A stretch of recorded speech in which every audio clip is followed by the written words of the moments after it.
অর্থমন্ত্রী শ্রী প্রণজিৎ সিংহ রায় যে বাজেট অধিবেশনে পেশ করেছেন, আমি সত্যিই ওনাকে ধন্যবাদ দেব। প্রায় 2 ঘন্টার সমানে উনি মাননীয় প্রধানমন্ত্রীজি যেভাবে বলেন সবকা সাথ সবকা বিকাশ বিশ্বাস, তো এটাকে একটা সর্বাঙ্গীন বাজেট যাকে বলে সবার উন্নয়নের জন্য যেভাবে চিন্তা করেছেন, এবং সেই বাজেট কিন্তু সেখানে আজকে আমরা দেখতে পাচ্ছি। আমি এর জন্য মাননীয় অর্থমন্ত্রীজিকে আমি ধন্যবাদ দেব। এবং আমরা দেখেছি প্রায় বাজেট যে রাখা হয়েছে সেই বাজেটে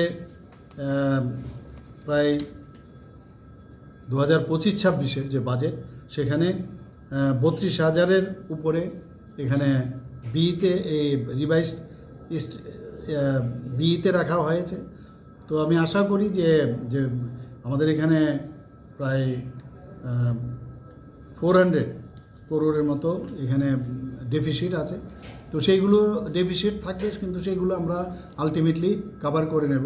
এবং আজকে এত সুন্দর এখানে প্রকল্পগুলো ঘোষণা করেছে, যেটা Bharat Mata canteen cum night shelter, establishment of entertainment centre for intellectually disable, Mukhyamantri Kanya Bibaha Yojana, Tripura competitive examination centre for computer based examination, assistance for daughter son of army or CAPF personnel, उसके बाद coaching in each subdivision on science subjects in English, Tripura শস্য শ্যামলা scheme, মুখ্যমন্ত্রী বালিকা সমৃদ্ধি যোজনা।